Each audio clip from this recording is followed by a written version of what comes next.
The Dag Farmhouse Disturbance.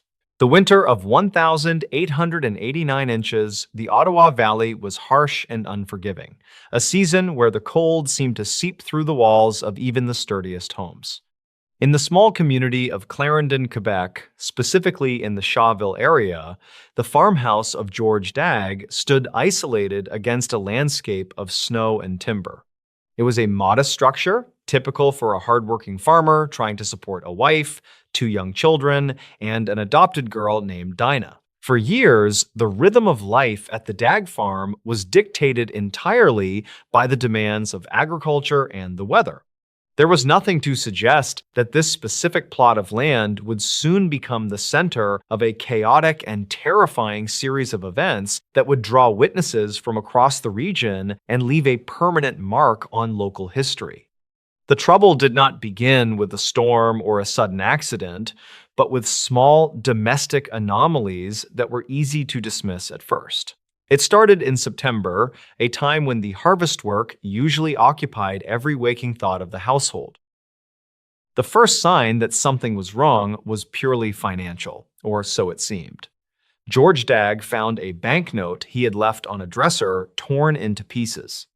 It was a frustrating discovery, one he initially blamed on a mischievous child or perhaps a rodent, though the tears looked deliberate. He pieced the money back together and tried to put it out of his mind. But the atmosphere in the house began to shift rapidly after that. The air felt heavier, and the family started noticing strange stains appearing on the floorboards. It looked like red paint or blood, appearing in spots where no one had been standing. George scrubbed the floors, confused but not yet afraid.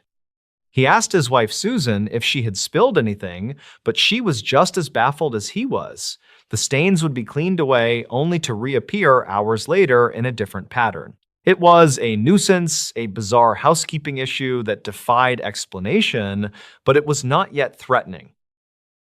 As the weeks pushed toward November, the activity escalated from passive stains to active movement. The family would be sitting at dinner when a jug of milk would slide across the table on its own. It did not tip over immediately, but moved with a steady, deliberate friction against the wood before crashing to the floor. The sound of shattering pottery became a common backdrop to their evenings. Objects that had sat on shelves for years suddenly seemed to lose their grip on gravity. A jar of pickles flew from a cupboard and smashed against a wall while the family was in the next room. Susan Dag began to fear for the safety of the children, particularly the young boy, John, and the little girl, Mary. But the activity seemed strangely focused around the presence of the 11-year-old adopted girl, Dinah. Whenever she was in a room, the air seemed charged with a static tension that preceded the movement of objects. The community of Clarendon was tight-knit, and rumors began to spread that the Dag family was struggling with something they could not handle. George, a proud man who valued his reputation, was reluctant to ask for help. He tried to rationalize the events. He looked for loose floorboards that might cause furniture to wobble. He checked the foundation for settling that might explain the sliding objects. He looked for drafts that could knock things off shelves. But his rationalizations collapsed when the fire started. It was mid-November when the phenomenon took a dangerous turn. Smoke began to curl up from unexpected places inside the house. A window curtain burst into flames in an empty room. George rushed in to douse it with a bucket of water, his heart racing. Before he could catch his breath, he smelled smoke coming from the bedroom. A pillow on the bed was smoldering. These were not sparks from the fireplace. The fire started in the middle of fabrics, far from any heat source. Over the course of a single day, the family had to extinguish nearly 10 separate fires. They broke out in clothing, in bedding, and even in piles of paper. The terror was immediate and visceral. This was no longer a curiosity. The house itself seemed intent on consuming them.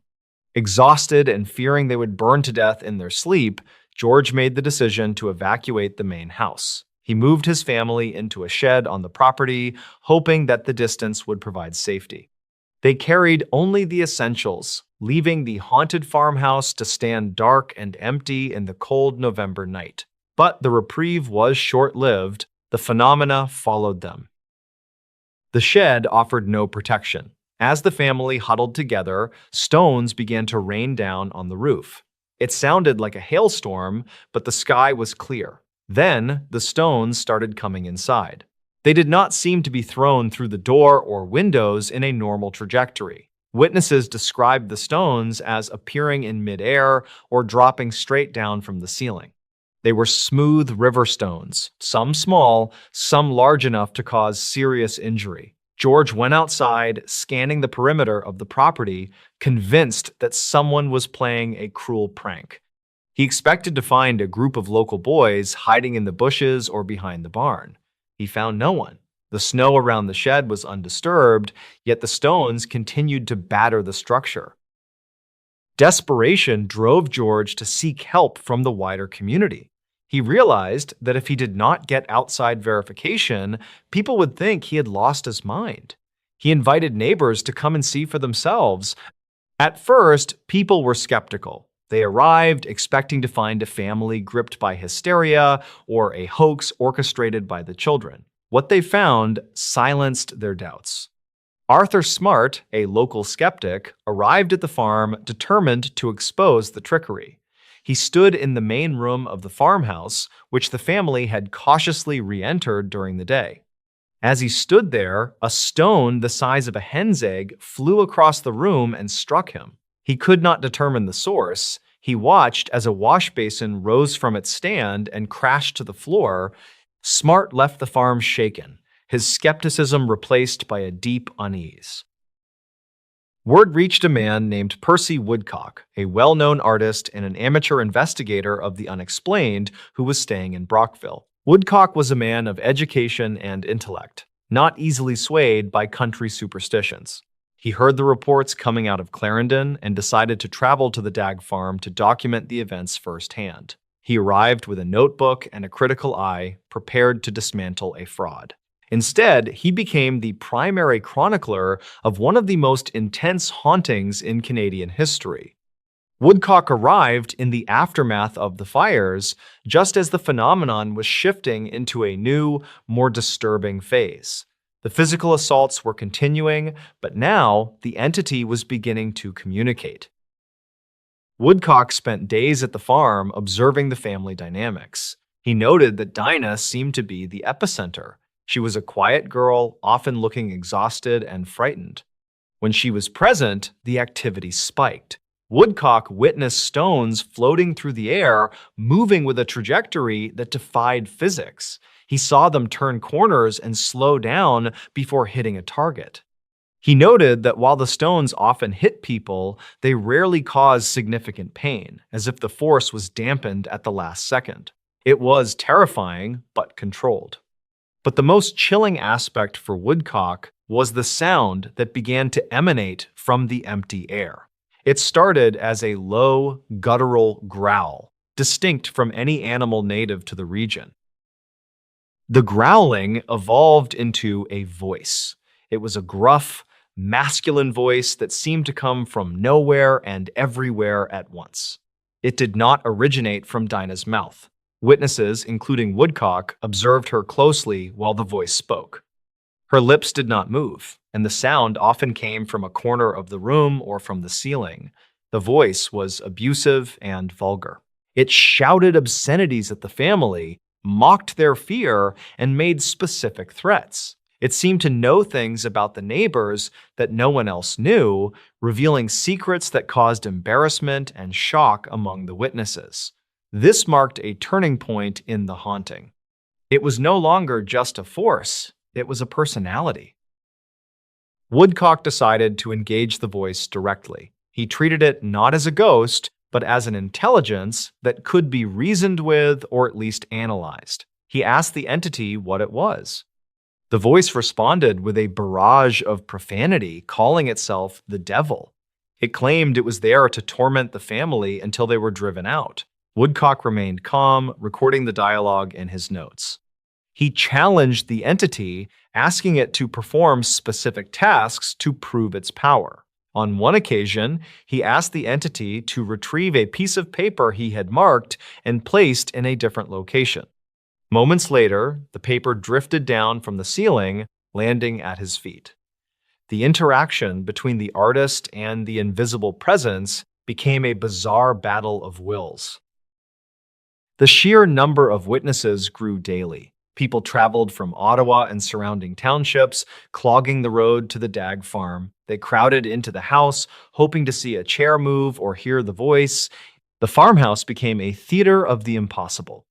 One witness, a local magistrate, watched as a pane of glass in the window shattered inward, yet the shards of glass remained on the sill, not scattering onto the floor. Another witness reported seeing a heavy dining table lift entirely off the ground while 3 men tried to hold it down.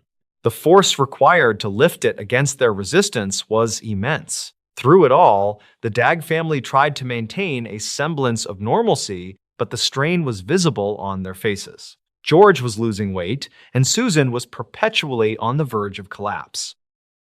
The voice began to show a strange duality. While it spent hours cursing and threatening, there were moments where it shifted tone completely. In one instance, while Woodcock was present, the voice began to sing. It did not sing a bawdy tavern song, but a hymn. The sound was high and clear, completely different from the gruff growl that usually terrorized the house. It sang "Nearer, my God, to thee" with perfect pitch. The witnesses in the room were stunned into silence. The entity then engaged in a theological debate with Woodcock, discussing scripture and morality. This contradiction baffled the investigator. How could something that threw stones and started fires also sing hymns and discuss God? It added a layer of psychological complexity that made the case unique. Dinah, the young girl at the center, was often the target of the voice's duality. It would threaten to hurt her one moment, and then later it would claim to be her protector. Woodcock observed that the entity seemed possessive of the child. When Dinah was sent to a neighbor's house to sleep, hoping to give her some rest, the activity often ceased at the Dag farm, only to start up mildly at the neighbor's location. However, the most violent manifestations remained tied to the farmhouse itself. It was as if the energy required the combination of the location and the girl to reach its full potential. The psychological toll on Dinah was immense. Yet she remained surprisingly resilient, often describing the presence as something she could feel before it acted. As December approached, the intensity of the haunting reached its peak. The fires had stopped, likely because the family had removed almost every flammable item they could spare, but the verbal harassment was constant. The entity began to claim that its time was short. It told Woodcock that it would be leaving soon. The reasons it gave were vague and conflicting. Sometimes it said it had completed its work, other times it claimed it was being forced out by a higher power. Woodcock pressed for a specific time and date. The voice gave a date in mid-November, but that passed with no change. Then it gave a date in early December. The unpredictability kept the family in a state of constant anxiety, never knowing if the quiet moments were the end or just a pause before a bigger storm. The physical phenomena became more aggressive toward visitors who mocked it. A man who laughed at the stories and dared the ghost to show itself was immediately struck in the face by a wet rag that materialized out of thin air. The rag was cold and smelled of swamp water. Another skeptic was hit by a stone that left a visible bruise on his arm. These targeted attacks served to validate the stories for the doubters. It was not just random energy, it was reactive. It listened. It understood context. It had a temper. The Dag farm had effectively become a place where the laws of nature were suspended, and the community had to accept that there was something happening in their midst that their religion and their science could not explain. One particular afternoon, the farmhouse was packed with 17 witnesses. They included neighbors, family members, and curious travelers. The activity was relentless. Stones were thumping against the walls, Voices were shouting from the corners, and objects were dancing on the tables. Woodcock realized the importance of this moment. He knew that once the haunting ended, people would claim it was mass hysteria or a tall tale. He decided to draft a legal document. It was a statement of facts, detailing exactly what they had seen and heard. He wrote down the descriptions of the fires, the stone throwing, and the voice. He read it aloud to the room, asking if everyone agreed that this was an accurate account of their experience. Every person in the room agreed. One by one, they signed the document. It was a remarkable moment in the history of paranormal investigation, a sworn affidavit signed by 17 credible witnesses attesting to the reality of the impossible. They were farmers, laborers, and respected community members, putting their names to a paper that declared they had seen chairs move and heard a disembodied voice. They knew they might be ridiculed, but the immediacy of the experience compelled them to sign. They wanted it on record that the Dagg family was not lying.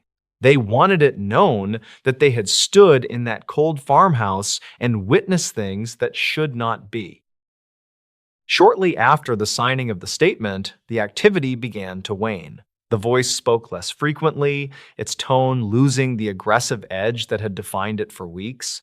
The stones stopped falling. The furniture remained in place. The transition was not sudden, but a slow fading, like a storm blowing itself out. The entity, which had once dominated every hour of the day, became a sporadic nuisance, then a memory. By the deep winter of 1890, the Dagg farmhouse was quiet. The family, traumatized and exhausted, tentatively began to move their lives back to normal. They repaired the broken windows and scrubbed the scorch marks from the floors. They brought the furniture back in, testing it to see if it would stay put. The departure of the entity left a vacuum of silence that was almost as unsettling as the noise.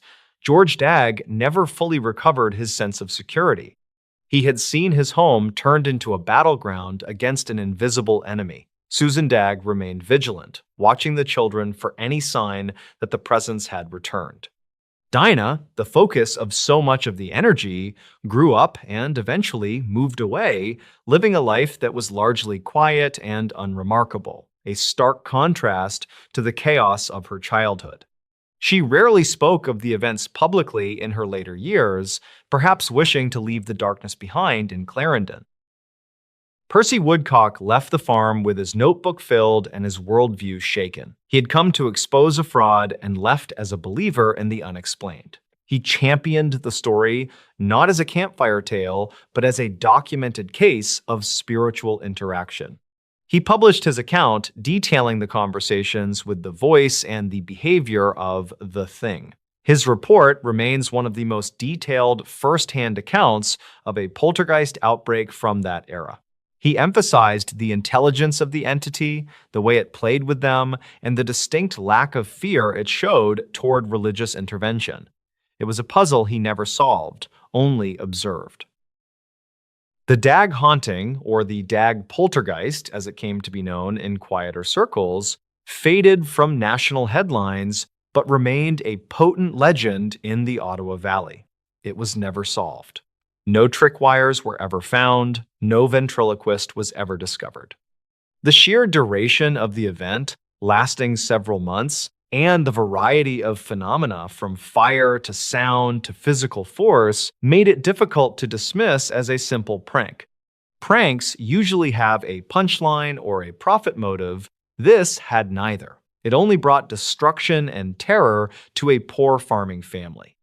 The signed statement by the 17 witnesses sits in archives as a stubborn piece of evidence, a piece of paper that insists that for one winter in Quebec, the impossible became real.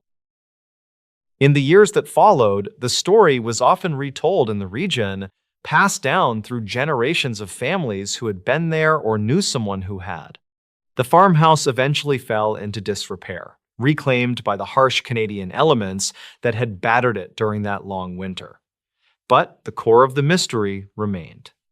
The entity had claimed to be a devil, then sang hymns. It had thrown stones to hurt, then claimed to protect the child. It was a mass of contradictions that mirrored the human mind, leading some to speculate on the psychic connection between Dinah and the energy. Was it an external spirit, or was it a manifestation of the stress and repressed energy of a young girl living in a hard environment? Is less than has hone. Zero hash is greater than. Modern researchers looking back at the DAG case point to the recurrent spontaneous psychokinesis theory, suggesting that Dinah was the unwitting agent of the chaos. The movement of objects, the fires, even the voice could be interpreted as a projection of adolescent turmoil. But this theory struggles to explain the shared auditory hallucinations, if that is what they were, or the physical bruises left on skeptics. The information provided by the voice regarding the secrets of the neighbors suggests an intelligence that had access to knowledge Dinah could not possibly have possessed. The mud incident, where sludge appeared from nowhere, and the spontaneous fires remain difficult to categorize under simple telekinesis. The legacy of the DAG haunting is one of unease. It sits uncomfortably in history, a verified event with no verified explanation. It is a story about the fragility of domestic safety, about how quickly a home can become a prison. The image of the family huddled in a shed while stones rain down from a clear sky is a potent reminder of their helplessness. They were besieged by an unseen force that operated by its own rules, a force that could not be shot, arrested, or reasoned with. The neutrality of the winter landscape, the white snow and the gray sky, provided a blank canvas for a terror that was vivid and loud. Today, the location of the farm is quiet. The intense energy that once boiled there has long since dissipated into the earth, but the records remain. The testimony of the local minister, the sketches by Woodcock, and the newspaper reports from the era form a mosaic of a haunting that was undeniably physical. It was not a ghost story of fleeting shadows and cold spots. It was a violent, noisy intrusion into reality. The DAG family survived it, but they did not conquer it. They simply endured until it chose to leave. And that lack of resolution is perhaps the most disturbing element of all. It implies that such things can happen, can tear a life apart, and then simply vanish, leaving the victims to sweep up the glass and wonder why. The incident serves as a historical bookmark in the study of Canadian folklore and paranormal research. It occurred in an era where superstition and nascent scientific inquiry often overlapped. The people involved were not seeking fame, they were seeking survival. The witnesses were not looking for ghosts, they were looking for answers. What they found was a void that looked back at them, a voice that knew their names, and a fire that started without a match. It remains a definitive, if often overlooked, example of the raw, chaotic nature of the poltergeist phenomenon, stripped of Gothic romance and left bare in the cold light of a Quebec winter. The Shawville Farmhouse Disturbance. The Ottawa Valley sits along the boundary line that separates Quebec from Ontario, a region defined by its rugged terrain, dense woodlands, and a history of hardscrabble agriculture that demanded resilience from the families who settled there in the 19th century. In the late autumn of 1889, the landscape was already turning gray and brittle with the approach of winter, and the farming community of Shawville was settling into the seasonal rhythm of harvest and preparation for the deep cold. It was a place where reputation meant everything, and where the practical demands of survival left little room for superstition or flights of fancy.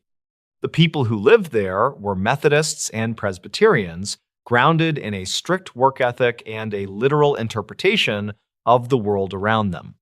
This context is vital to understanding the events that centered on the farmhouse of George Dagg, a 30-year-old farmer who was, by all accounts, a typical, hard-working member of the community. He lived in a modest wood frame house approximately 7 miles from the village of Shawville with his wife Susan, their two young children, and an 11-year-old Scottish orphan named Dinah Burden McLean, whom the family had taken in to help with chores. There was nothing remarkable about the Dagg farm, nothing in its history or its construction that suggested it would become the focal point of one of the most rigorously documented unexplained episodes in Canadian history. The disturbance did not begin with a storm or a dramatic omen, but with the mundane details of daily life shifting slightly out of alignment. It started on a Sunday morning in mid-September, a time when the light was clear and the house was quiet. The family noticed that a distinct, pungent smell of manure had permeated the kitchen, seemingly without a source. Upon inspection, they found smears of wet filth appearing on the floorboards, fresh and glistening, in rooms where no one had walked with muddy boots. George Dagg initially assumed this was a prank or a result of carelessness by the children, perhaps even Dinah, though the girl denied it. He cleaned the floors only to find the filth reappearing minutes later in a different pattern. It was an annoyance, a hygiene issue that frustrated Susan Dagg, but it was not yet frightening. It was merely a domestic puzzle. This low-level harassment continued for days, escalating slowly from smears of mud to the displacement of small objects. A jug of milk left on a secure table would be found overturned or moved to the floor. A butter crock was found with its contents smeared, the lid hidden in a different room. The family tried to rationalize these events as the actions of a mischievous child, and suspicion naturally fell on Dinah, the outsider in the family dynamic. She was a quiet girl, often described as timid, and she became the focus of George's early frustration. He disciplined her, believing that the chaos was her doing, a cry for attention or an act of rebellion. But the activity did not stop when Dinah was under observation, and it soon moved beyond the capacity of a young girl's sleight of hand. The situation shifted from domestic annoyance to genuine danger on the afternoon of September 15th. The family was gathered in the main living area when they saw a large jar of pickles, which had been sitting securely on a shelf, lift itself into the air. It did not fall, it was launched. The heavy glass jar flew across the room with significant force, shattering against the opposite wall. As the family stood in the debris, stunned by the impossibility of what they had just seen, a second object, a flat iron used for pressing clothes, was hurled from its resting place. It struck the floor with a heavy thud, missing the children by inches. This was the moment the atmosphere in the house changed from frustration to fear. George Dagg, a man accustomed to dealing with the tangible problems of farming, broken fences, sick livestock, bad weather, found himself confronting a force that had no physical form but possessed physical strength. He searched the house, looking for wires, for hidden strings, for any mechanism that could explain the movement. He found nothing. The house was structurally sound. There were no intruders. The windows were shut, the doors were bolted, and yet the interior of the home had become a firing range. The phenomenon escalated rapidly over the next 48 hours, introducing a new and far more terrifying element: fire. It began with small, inexplicable combustions. A window curtain in the parlor suddenly burst into flames. There was no fireplace nearby, no candle, no match. The fire seemed to ignite from within the fabric itself. Susan Dagg rushed to extinguish it, beating the flames out with a rug. Before the smoke had even cleared from the parlor, a second fire started in the bedroom upstairs. Then a third in the kitchen. The family spent the entire day running from room to room, battling spontaneous ignitions that targeted flammable materials, paper, cloth, bedding. The fires were not large initially, but the frequency was overwhelming. In a single day, 8 separate fires broke out within the house. The psychological toll of this constant vigilance was immense. The family could not sleep. They could not eat. They were trapped in a cycle of panic, waiting for the smell of smoke that would signal the next attack. It became clear that the house was no longer safe, and George Dagg made the decision to move his wife and children to a neighbor's home for their safety, leaving him to guard the property. But the activity did not cease with the family's departure. It seemed to anchor itself to the location and, specifically, to the presence of the young girl, Dinah. Word of the disturbances at the Dagg farm spread quickly through the tight-knit community of Shawville. In a rural settlement, secrets were hard to keep, and the sight of the Dagg family fleeing their home drew attention. Initially, the neighbors were skeptical. The idea of spirits or poltergeists was not something that sensible farmers entertained. It was viewed as superstition, or worse, a hoax concocted to cover up domestic troubles. However, as the stories grew more intense, curiosity drove the neighbors to investigate for themselves. They did not come to gawk, they came to debunk. Men like Arthur Smart, William Dagg, and Charles Bowie, respected figures in the region, arrived at the farm with the intention of exposing the trickery. They were practical men who knew how the world worked. They set up watches, sitting in the kitchen for hours, observing every corner of the room, watching Dinah closely to ensure she was not moving her hands or throwing objects. They expected to catch a child in a lie. Instead, they became witnesses to the impossible. One of the most documented incidents during this period involved a large stone that smashed through the kitchen window while a group of men was present. The men immediately ran outside, expecting to find a prankster hiding in the bushes or behind the barn. The yard was empty, the fields were clear, there was nowhere for a person to hide. They returned inside, unsettled but still looking for a rational explanation. As they stood discussing the event, another stone struck the house. This time, they noticed something peculiar about the trajectory. The stones did not seem to be coming from the outside in the traditional sense. Witnesses reported that some stones seemed to materialize in mid-air or pass through the glass without shattering it, only to fall heavily onto the floorboards. Other times, the glass would shatter, but the stone would land gently, rolling to a stop as if it had no momentum. The physics of the interactions were wrong. The force required to break the window should have sent the stone flying across the room, yet it simply dropped. The men, who were familiar with the mechanics of throwing and impact, could not reconcile what they were seeing with what they knew to be true.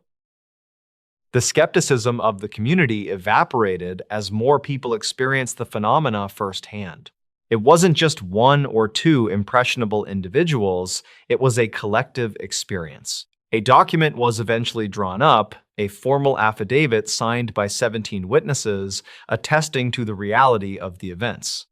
These were not anonymous sources. They were the heads of local families, people with reputations to protect. They swore that they had seen fires ignite without cause, stones thrown by invisible hands, and furniture moving of its own accord.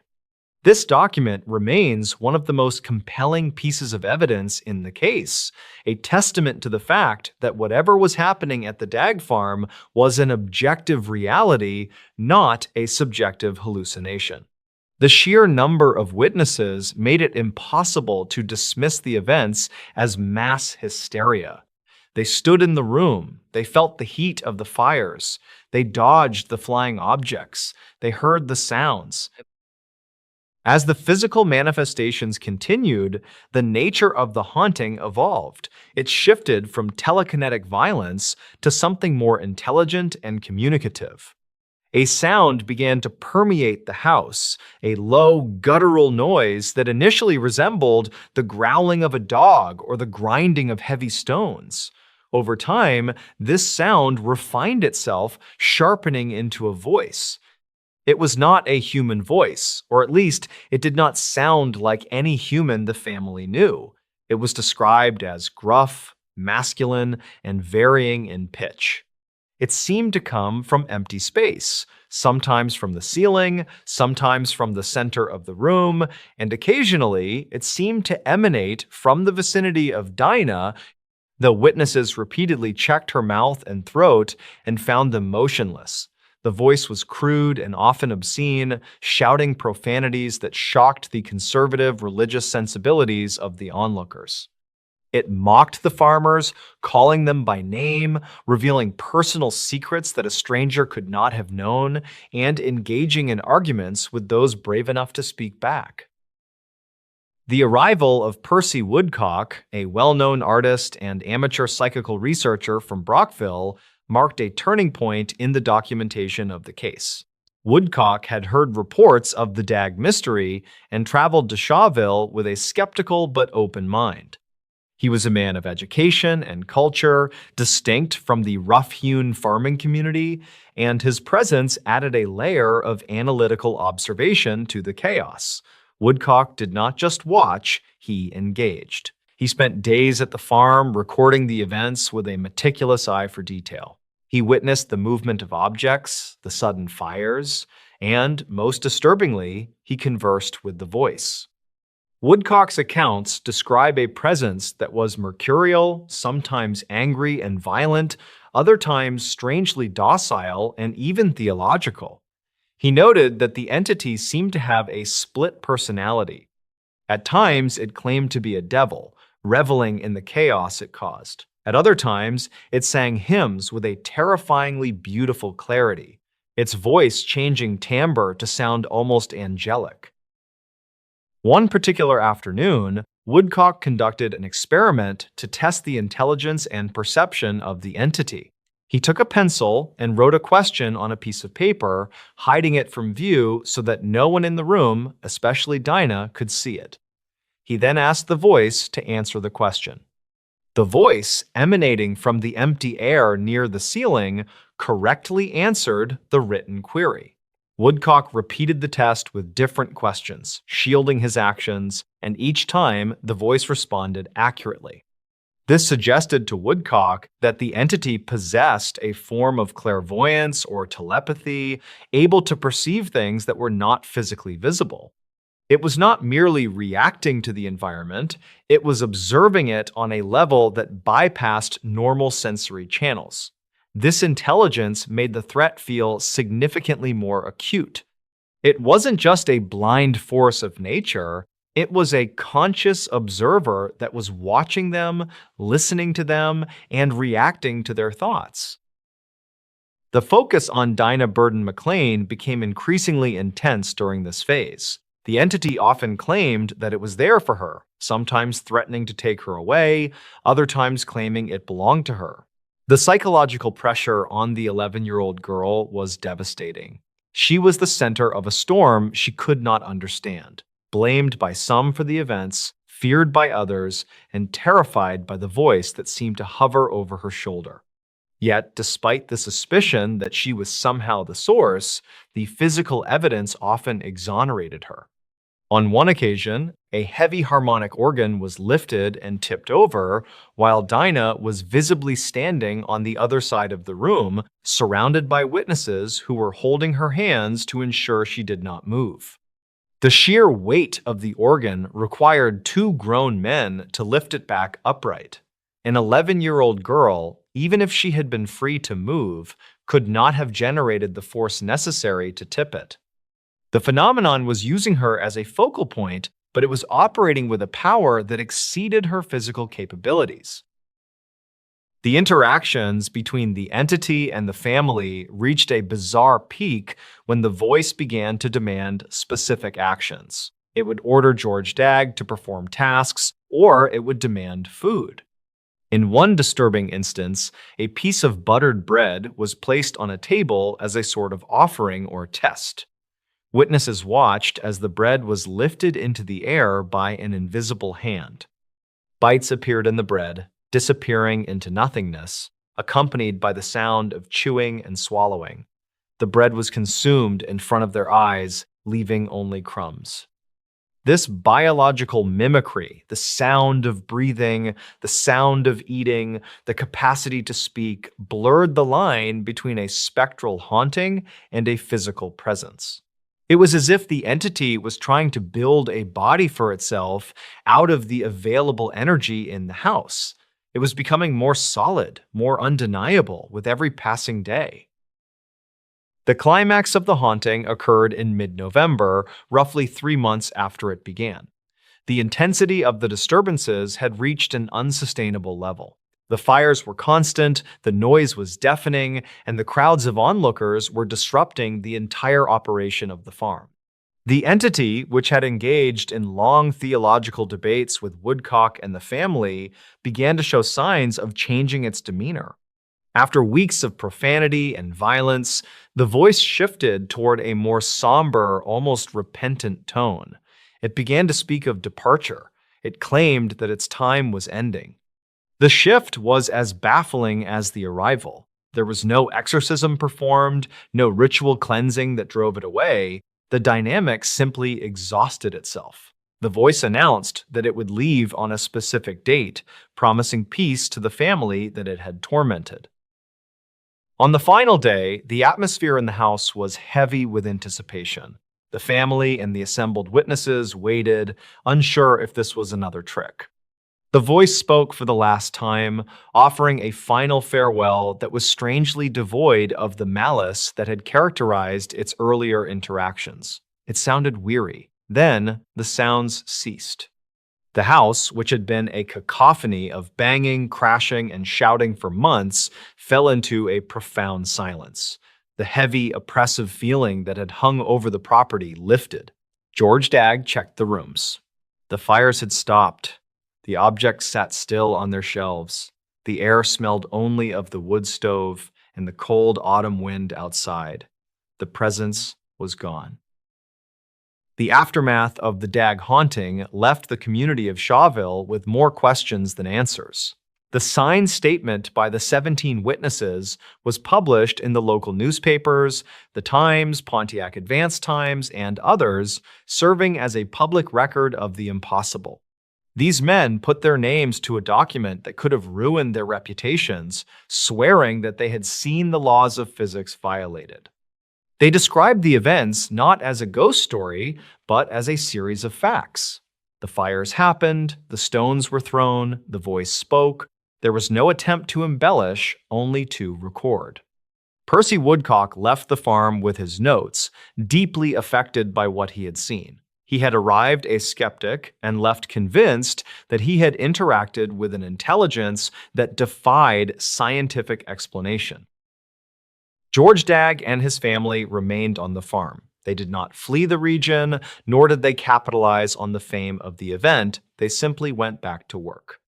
The crops needed to be harvested, the animals needed to be tended, and the winter was coming on hard. They repaired the broken windows, scrubbed the soot from the walls, and replaced the shattered crockery. Dinah Burden McLean grew up, eventually marrying and moving away, leaving the shadow of the haunting behind her. But the story remained, etched into the local history of the Ottawa Valley. It was not a legend whispered around campfires. It was a matter of public record, supported by affidavits and newspaper reports. What makes the Dagg case distinct is the lack of resolution regarding the nature of the entity. It did not fit the traditional mold of a ghost of a deceased person returning to right a wrong. It had no clear identity. It was elemental, chaotic, and trickster-like. It played with the family, terrorized them, debated them, and then simply lost interest. It was a raw intrusion of the unexplained into the mundane reality of rural Canadian life. The image of the hardy farmers, men of the soil and the Bible, standing in a circle in a drafty farmhouse, watching a jar of pickles fly through the air and listening to a disembodied voice sing hymns, remains one of the most striking and surreal tableaus in the annals of North American paranormal history. The silence that followed the departure of the entity was absolute. There were no recurring anniversaries, no residual hauntings. The farm became just a farm again. But for those who were there, for the 17 men who signed the paper and the family that lived through the fire and the noise, the world had fundamentally changed. They had seen the curtain pulled back, revealing a chaotic, noisy, and intelligent darkness waiting just behind the veneer of the everyday world. The Dag Farm disturbance stands as a testament to the reality of the inexplicable, a moment when the impossible forced itself into the lives of ordinary people and demanded to be acknowledged before vanishing back into the gray mists of the Ottawa Valley. What happened inside this roadside motel room will shock you. The motel sat along a fading highway outside Flagstaff, Arizona, a place drivers passed without remembering. In late autumn, one occupied room became the focus of an investigation that never fully closed. What happened inside Room 11 was reconstructed later through records, interviews, and conflicting testimony. No official report ever described a clear sequence of events. Daniel Mercer was 34 years old, a freelance wildlife photographer traveling between seasonal contracts. He checked into the roadside motel, reportedly seeking rest, before heading north to document winter migration patterns. Dispatch logs show his phone last connected to a local cell tower shortly after sunset. The front desk clerk recalled nothing unusual about him, only that he asked for a quiet room. State records confirm he paid cash for 2 nights. The second person tied to the case was Lila Henson, age 29, a substitute teacher from Prescott. County file notes state she was driving alone toward Utah to visit her sister after a school term ended. She later told investigators she stopped because her car overheated near the motel. Some locals claimed they saw her speaking with Mercer near the vending machines that evening. Investigators never confirmed whether the two knew each other before that night. A third individual appears only indirectly in archived notes, a man identified as Thomas Reed, age 48, employed as a night maintenance worker. His stated purpose at the location was routine repair and security checks. Reed reportedly told deputies he heard loud voices from room 11 around 11:30 p.m. Dispatch logs list no complaint calls from other guests during that window. Records conflict on whether Reed entered the room that night. According to Motel Key data, room 11 was accessed twice after midnight. The system was outdated, and investigators noted possible logging errors in state records. Lila Henson claimed she returned to her car before midnight and slept inside it. Surveillance footage from the parking lot was overwritten within 72 hours. Some locals claimed the motel cameras never worked to begin with. Inside room 11, investigators later documented overturned furniture and a shattered bedside lamp. There were no clear signs of forced entry according to the county file. Archive notes mention a strong metallic odor, though no source was identified. Blood traces were reportedly found, but not enough to determine injury severity. Investigators never confirmed whether the scene suggested a struggle or panic. Daniel Mercer was reported missing 2 days later when he failed to appear at a scheduled ranger checkpoint north of the city. Park Service records show his vehicle was still parked at the motel. His camera equipment remained inside the room, undisturbed according to initial inventory. State records indicate his wallet and phone were missing. No official explanation addressed why he would leave essential gear behind. Lila Henson was questioned once and released without charges. She reportedly told investigators that Daniel appeared nervous and distracted when they spoke briefly. She denied entering his room and said she left the property early morning. Dispatch logs confirm her car was seen on a highway camera at dawn. Investigators never confirmed whether she was alone in the vehicle. Maintenance worker Thomas Reed resigned 3 weeks after the incident. Archived notes mention inconsistencies between his written statement and later interview. He reportedly claimed he smelled ozone near room 11, a detail not supported by forensic analysis. Some locals claimed Reed avoided discussing the case afterward. State records show no further follow-up interviews were conducted. Search efforts focused on nearby Forest Service land and abandoned mining roads. Rangers found no trace of Mercer despite favorable weather conditions. County file notes mention reports of unusual radio interference during the search. Investigators never confirmed any connection between those reports and the disappearance. The case remained classified as a missing person with undetermined circumstances.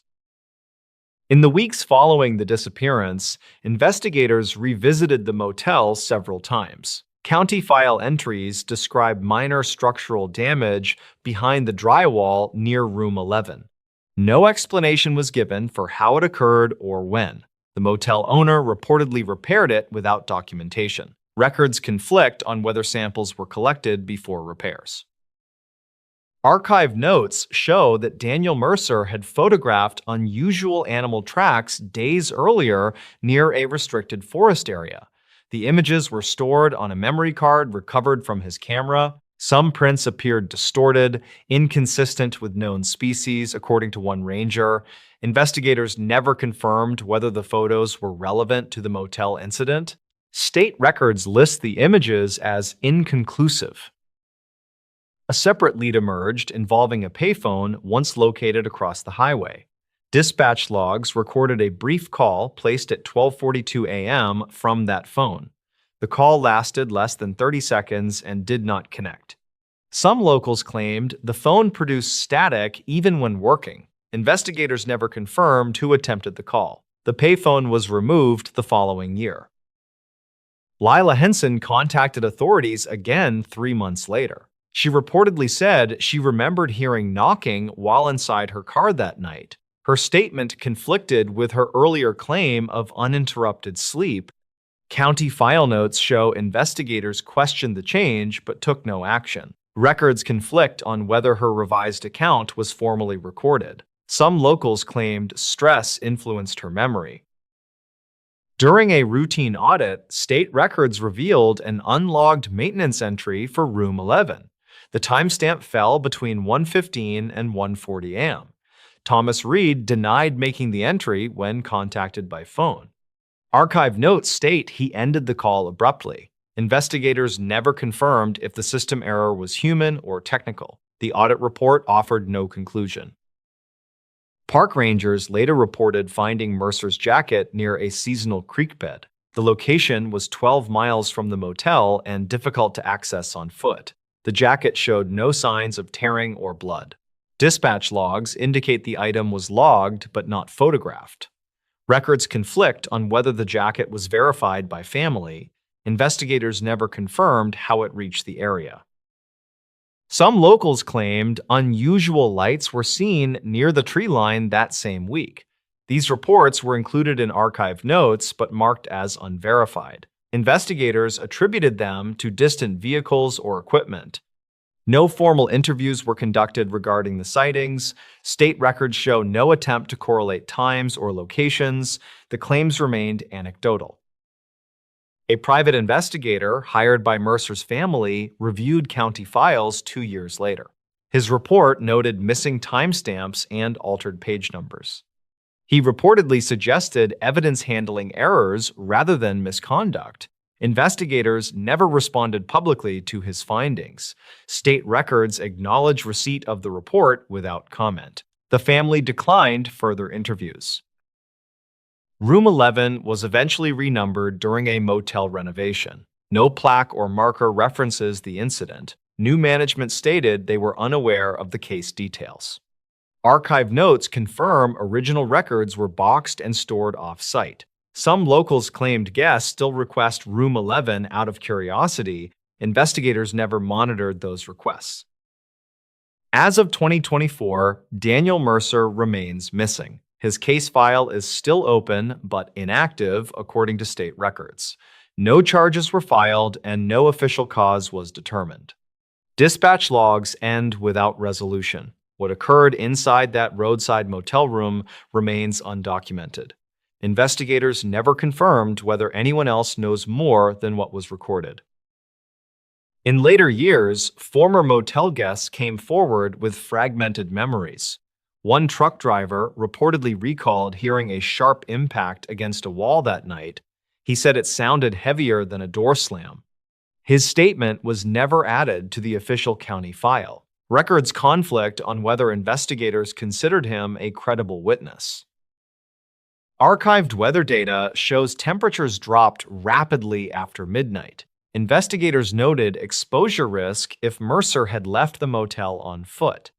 No footprints were documented around the building despite soft ground conditions. State records list this as an oversight rather than evidence. Some locals claimed wind erased any traces before sunrise. Investigators never confirmed the timeline. A forensic review of the room occurred 6 months later. By then, furnishings had been replaced and walls repainted. Archive notes indicate trace testing was no longer possible. Investigators acknowledged the delay, limited conclusions. County file entries suggest budget constraints influenced the timing. No supplemental report followed the review. Dispatch logs show one unanswered radio transmission from a ranger unit during the initial search. The transmission contained only static and cut off abruptly. Investigators attributed it to terrain interference. Some locals claimed similar interference occurred near abandoned mine shafts. State records do not show further investigation into that claim. The matter was closed administratively. Daniel Mercer's family continued informal searches for several summers. They reportedly focused on water sources and game trails he might follow instinctively. No personal items were recovered during these efforts. County file notes mention family frustration with limited cooperation. Investigators never confirmed whether all search data was shared. Records conflict on agency coordination. Lila Henson eventually relocated out of state. A brief follow-up interview was conducted by phone. She reportedly said she avoided thinking about the motel entirely. Her tone was described as controlled but hesitant in archived notes. Investigators never classified her as a suspect. No further contact was recorded. Thomas Reed was later linked to unrelated employment disputes. None involved criminal allegations, according to state records. Archive notes mention difficulty locating him for additional questioning. Investigators never issued a subpoena. Some locals claimed he changed his name. That claim was never verified. Inconsistent evidence handling became a recurring theme in internal reviews. County file summaries reference misfiled photographs and duplicated forms. Investigators acknowledged procedural weaknesses. No disciplinary actions were documented. State records show the department updated protocols the following year. The Mercer case was cited internally without detail. A final lead surfaced when hikers reported hearing voices near the creek at dusk. Rangers searched the area and found nothing. Archived notes classify the report as environmental audio distortion. Investigators never confirmed the source. Some locals continued to avoid the area afterward. No official advisory was issued. The motel still operates under a different name. Room 11 no longer exists on the floor plan. County file closure notes state there is insufficient evidence to determine events. Dispatch logs offer no final entry. What happened that night remains unresolved within official records. Investigators never confirmed whether the full account was ever known. Years after the incident, a retired deputy reviewed old dispatch logs for training purposes. He reportedly noticed time gaps that did not align with standard logging intervals. The gaps were not flagged during the original review. State records indicate the deputy raised the issue informally. No amended report was created. Archived motel invoices show an unscheduled power reset during the early morning hours. The reset affected only one wing of the building. Investigators initially attributed it to aging infrastructure. Records conflict on whether Room 11 was included in that circuit. The motel electrician could not be located for follow-up. The matter was noted without resolution. A former park ranger later stated Mercer had asked about restricted zones days earlier. The ranger recalled the questions as unusual but not alarming. Archive notes include this recollection without corroboration. Investigators never confirmed the conversation through written records. State files list the ranger's statement as supplemental. No further inquiry followed. County file entries reference a handwritten note found in Mercer's car. The note listed coordinates without explanation. Investigators attempted to locate the area with no results. Records conflict on whether the coordinates were accurate or incomplete. The note was returned to the family. No copy remains in evidence. Several months later, a utility worker reported finding a damaged flashlight near a service road. The item matched the model Mercer owned. Dispatch logs show the report was acknowledged. Investigators never recovered the flashlight. Archived notes suggest it may have been discarded before retrieval. State records do not clarify the outcome. Public interest briefly increased after a regional news segment aired. The segment cited missing person statistics and rural motel risks. Some locals claimed the coverage overstated known facts. Investigators issued a brief statement reaffirming uncertainty. County files include a transcript of the broadcast. No new tips were logged afterward. An academic researcher later requested access to anonymized case data. The request was partially granted. Archive notes show several pages were withheld. Investigators cited privacy concerns. Records conflict on what criteria were applied. The researcher published no findings related to the case. During a wildfire evacuation years later, the surrounding area was searched incidentally. Crews found no remains or personal effects. Dispatch logs mentioned terrain disruption from previous fires. Investigators noted that any earlier evidence may have been destroyed. State records classify this as an environmental limitation. The search yielded no updates. Mercer's disappearance continues to appear in internal training materials. It is referenced as an example of incomplete data. County file summaries emphasize procedural caution. Investigators never attributed fault to any individual. Records conflict on whether earlier intervention could have changed outcomes. The case remains instructive rather than resolved. No additional witnesses have come forward in recent years. The motel incident is rarely discussed publicly. Archived notes end with a recommendation for periodic review. Dispatch logs remain unchanged. What occurred inside that roadside motel room remains unsupported by definitive evidence. Investigators never confirmed whether the truth was lost or simply unrecorded.